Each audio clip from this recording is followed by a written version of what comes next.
Past Kareem last night? Yeah, that was. First off, big up to Bron. Yeah, you know what I'm saying? For that, congratulations, bro. King of Kings, man. You know what? I'm gonna say, this conversation. I mean, when we talk about the GOAT, man, he might be the GOAT. I think that right there probably solidified it. And this is the reason why. He put himself. Garnett's comments concerning their assessment of Magic Johnson have sparked significant debate across the league. Garnett did not merely state an opinion, he issued a direct challenge to the current generation. He addressed two of the league's primary figures regarding a previously undisclosed interaction. The source of contention is a private conversation that was not intended for public dissemination but has since leaked. Garnett is now aggressively defending a legacy that James and Durant presumably considered open for critique. Their assumption was incorrect. Garnett's disclosure challenges the perceived hierarchy of respect among NBA eras. Magic Johnson is the focus, and a defense from a peer of Garnett's stature carries significant weight. This endorsement resonates more than statistical accumulation or broadcast highlight packages. When a competitor who battled Michael Jordan declares a player the greatest, the statement has validity. It is based on-court experience and physical toll rather than archival footage or commentary. The response to the situation was immediate. The focus remains on the central figure, Magic Johnson. Johnson holds 5 championships and 3 MVP awards, serving as the engine of the Showtime Lakers. He did not simply alter the Lakers franchise. He fundamentally changed the pace of the sport. His court vision was anomalous. He utilized passing angles that froze defenses, operating as a 6'9" point guard, a structural mismatch previously unseen. He elevated basketball from a sport to an entertainment product through his on-court demeanor. Johnson transformed the NBA into a global spectacle, driving audience engagement and revenue. Post-retirement, he transitioned into a billionaire executive and a stabilized cultural figure in sports. He managed an HIV diagnosis in the 90s and returned to professional prominence, demonstrating substantial resilience. Consequently, criticism of his legacy by two of the modern game's most powerful players invites scrutiny. The basketball community is reacting strongly to the specifics of the alleged incident. In early 2025, reports emerged regarding a closed-door discussion among players. The unrecorded session reportedly involved LeBron James, Kevin Durant, and candid assessments of historical peers. The subject shifted to arguably overrated legends, leading to a critique of Johnson's career. While no recording exists, sources indicate James and Durant questioned the validity of Johnson's standing in league history. Upon learning of these remarks, Kevin Garnett responded with characteristic intensity. Garnett asserted his position immediately. Magic Johnson is the premier point guard in NBA history. He stated his conviction is absolute and not subject to debate or persuasion. The dialogue opened with a request for clarification on the stance regarding the point guard hierarchy. The claim was reiterated. Johnson is the best point guard in history. The rationale followed. He fundamentally altered the expectations and responsibilities of the position. He was elite immediately upon entry and maintained first-team All-NBA status throughout his 12-season tenure. The presence of teammates like Kareem Abdul-Jabbar or James Worthy does not diminish his individual impact. Stephen Curry's revolution of the three-point shot does not supersede Johnson's holistic dominance. Garnett, known for his refusal to concede ground defensively, established a definitive boundary on this topic. Reports suggest Garnett's rebuttal has put the league on notice regarding the respect due to previous eras. The controversy centers on the specific content of James and Durant's critique of the Lakers icon. The exchange reportedly began as standard analysis among peers regarding historical rankings. It devolved from analysis into a dismissal of Johnson's historical merit and competitive difficulty. When the debate for the greatest point guard arose, Johnson was the initial reference point. LeBron James allegedly countered that Johnson operated in a less demanding era with inflated ease. The argument posited that the league lacked depth and modern roster construction during the 80s. The critique pivoted to the structural evolution of the sport, noting the absence of modern spacing and the global talent pool that defines the current league. Durant reportedly aligned with that assessment but shifted the focus to offensive usage rates, delivering a take that shifted the entire Overton window. The allegation is that Durant characterized Johnson's impact as stemming more from brand utility than pure scoring dominance. He suggested the Showtime aesthetic relied heavily on transition flash, rather than technical half-court proficiency. While effective for broadcast ratings, the argument posits he lacked the volume scoring responsibility of modern heliocentric guards averaging 30 points a night. Comparing Johnson's career average of 19 points against today's high-usage scorers created an immediate statistical dissonance that fueled the debate. Then came the assertion that altered the trajectory of the conversation. James allegedly claimed Johnson's business portfolio inflates his on-court valuation. The leaked details suggest James sees a correlation between Johnson's post-retirement executive visibility and his ranking in the pantheon. Citing minority ownership stakes in billion-dollar ventures, the argument claims these achievements retroactively polish his efficiency metrics. The core implication that the Magic mystique is a byproduct of corporate success rather than point guard play immediately polarized the basketball community. Historical comparisons are standard practice in NBA discourse, often driving engagement during the off-season news cycle. However, distinguishing between era-specific playstyles and dismissing a resume entirely changes the analytical framework. Specifically regarding a figure of Johnson's stature. The resume includes a 1980 Finals MVP performance at center as a rookie and 5 championships, a total exceeding the combined ring count of James and Durant.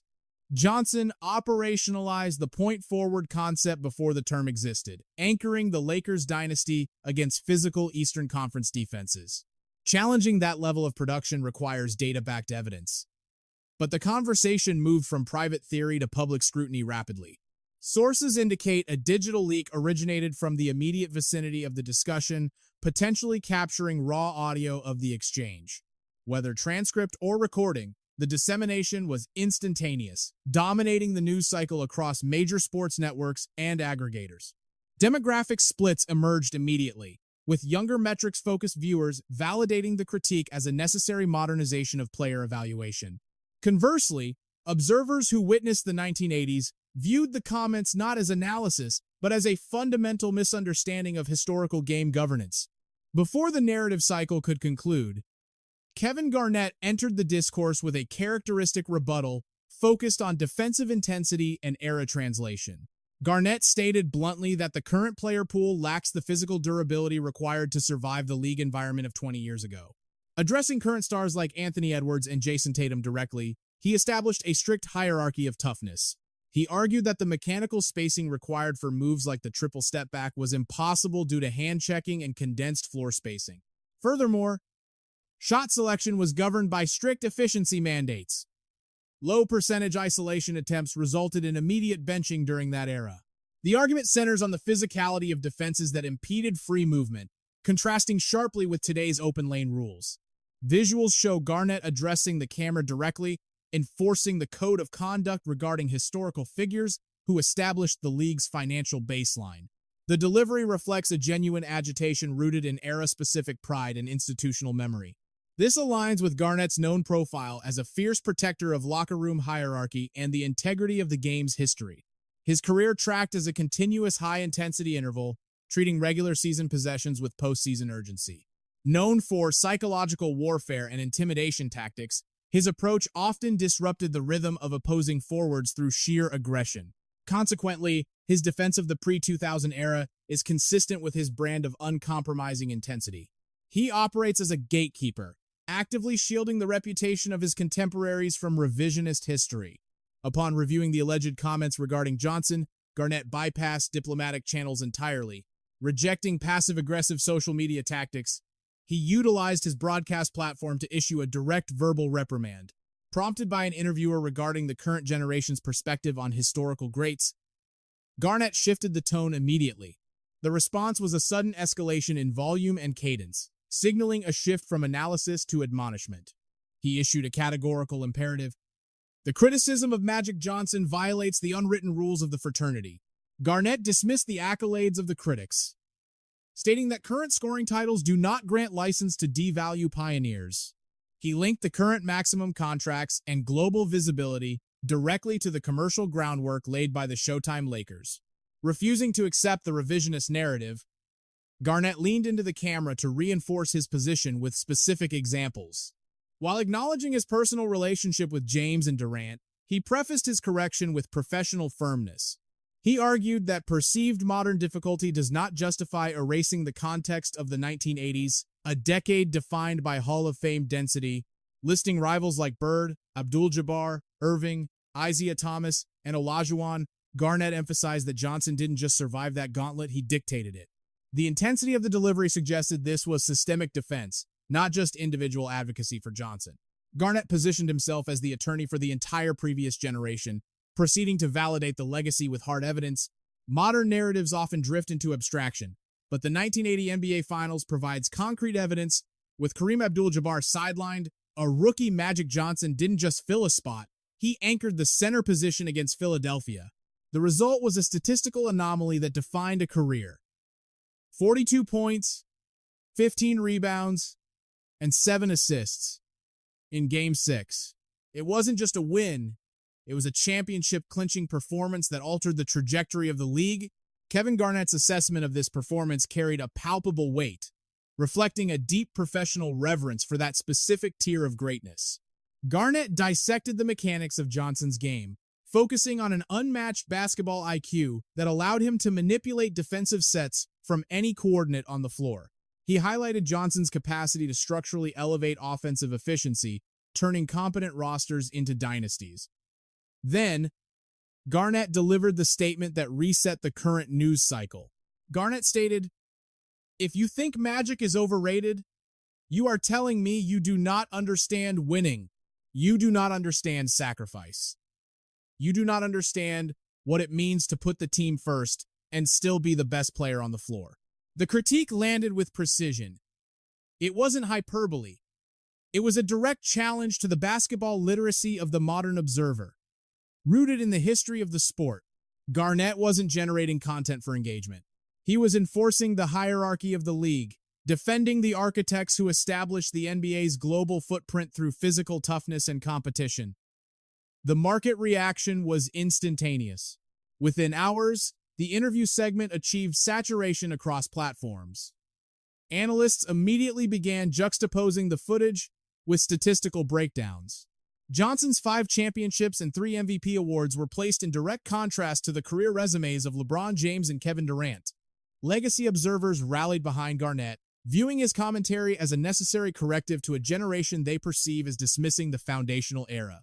Conversely, the younger demographic pushed back, framing Garnett's perspective as bitter and unable to process the evolution of skill sets in the modern game. The comment sections devolved into a binary conflict between eras. Yet, amidst the digital noise, the primary subjects, James and Durant, maintained total radio silence. There were no press releases or podcast rebuttals.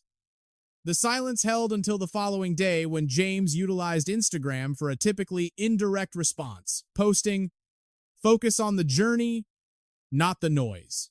Greatness speaks for itself." The post was calculated, no direct tags, no specific references to Johnson or Garnett, just a broad maxim open to interpretation. The ambiguity triggered immediate forensic analysis from the fan base. Was this a subtle dismissal of Garnett's critique? Was it a strategic pivot to avoid escalation? Or was James attempting to detach his brand from the narrative entirely? Regardless of intent, it failed to neutralize the situation. Instead, the lack of a direct address compounded the issue, effectively acting as an accelerant to the controversy. With Garnett issuing a public challenge and Johnson declining to comment, the industry's attention shifted entirely to how the active superstars would manage the fallout. The engagement on James's post spiked as users attempted to decode the subtext. The central question remained: was he brushing off the historical comparison, or was he standing by his previous assessment without explicitly stating it? The lack of clarity left the narrative uncontrolled. Meanwhile, Kevin Durant executed a strategy that deviated sharply from his norm. He went completely dark. No timeline activity, no stories, no media availability. For a player known for engaging directly with detractors on social platforms, Durant's digital absence was a significant indicator of the situation's gravity. Speculation mounted that his management team had advised a tactical retreat to let the news cycle burn out. Others theorize that Durant recognized the optical risk of engaging in a legacy debate he couldn't win statistically. The reality was clear. The silence did not mitigate the damage. By refusing to engage, James and Durant created a perception of avoidance, making it appear they had disrespected a formidable predecessor, were checked by one of the league's most intense competitors, and lacked the conviction to defend their stance publicly. Sports media capitalized on the vacuum immediately. Stephen A. Smith dedicated a segment to the issue, endorsing Garnett's position and calling for James and Durant to show deference to Johnson's impact on the sport's economics. Shannon Sharpe analyzed the situation on his platform, categorizing the continued silence as a public relations error for two ambassadors of the game. Charles Barkley weighed in with his trademark bluntness, stating, "Magic is a top 5 player ever, period. Anybody saying otherwise does not know basketball." The consensus among analysts was overwhelming. The discourse expanded from a specific player comparison to a broader culture war. Younger fans, unfamiliar with the pre-2000 era, doubled down on defense. Their argument hinged on the progression of athleticism, spacing, and shooting efficiency, claiming modern players face a higher baseline of talent. They posited that critiquing historical figures is a natural part of the sport's analytical evolution, not inherent disrespect. This perspective only served to further antagonize the older demographic. Veteran fans responded by flooding feeds with archival game tape, showcasing Johnson's transition passing and clutch performance metrics. They highlighted his rivalries with Larry Bird and his ability to close out series, framing these as the intangibles that stats cannot capture. The objective was re-education. The message was unmistakable. Acknowledging the paved road is mandatory. The current ecosystem of supermax contracts and private aviation exists because players like Johnson established the league's viability. The stakes of the conversation have shifted. This is no longer about social media gossip. It is a question of stewardship, asking whether James and Durant are protecting the legacy of the fraternity they now lead, or undermining it. Let's pull back to the macro view, because the implications here extend far beyond Kevin Garnett defending a former opponent. This incident represents a fundamental disconnection regarding how value is assessed across different eras of the National Basketball Association. It highlights a distinct philosophical split between the modern player's analytical lens and the foundational figures who established the league's viability. The friction extends beyond box score production or player efficiency ratings. The core issue is institutional knowledge recognizing the specific labor that transformed a niche sport into a global product. The metrics support the argument that Magic Johnson was essential to the league's survival, not merely a participant in it. When Johnson and Larry Bird arrived in 1979, the finals were broadcast on tape delay due to low market interest, and several franchises faced insolvency. Their rivalry provided the necessary narrative structure that converted casual viewers into a consistent television audience. This specific dynamic stabilized the league's revenue streams and established the distribution model that allows today's game to be broadcast internationally. Johnson and Bird constructed the commercial platform that Michael Jordan later utilized to elevate the NBA into a multi-billion-dollar enterprise in the 90s. Jordan's blueprint heavily influenced Kobe Bryant, who replicated that competitive intensity to maintain the league's market share post-retirement. LeBron James subsequently inherited this established infrastructure, building his career on the financial and cultural capital accumulated over 40 years. The league operates on a cumulative progression model where current valuations are directly tied to previous successes. However, a segment of the current player base conflates advancements in sports science, spacing, and pace with superior basketball impact. This perspective often ignores that modern amenities from charter flights to max contracts are the dividends of the previous generation's work. The legends of the 80s and 90s established the league's identity and professional standards under far less favorable working conditions. Kevin Garnett's recent commentary has brought this generational divide into sharp focus across sports media platforms.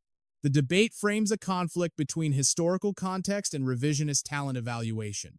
It questions whether current stars effectively grasp the historical equity required to build the platform they now occupy. While objective data confirms that modern players possess superior physical dimensions and shooting range, these factors do not negate previous dominance. Garnett's critique centered on the distinction between skill set evolution and competitive greatness. His argument posits that while statistical comparisons are valid, Minimizing the architects of the game indicates a lack of professional awareness. Attempting to elevate the current era by devaluing the 1980s implies an insecurity regarding one's own standing in history. The statistical reality of the situation presents a difficult comparison for modern forwards.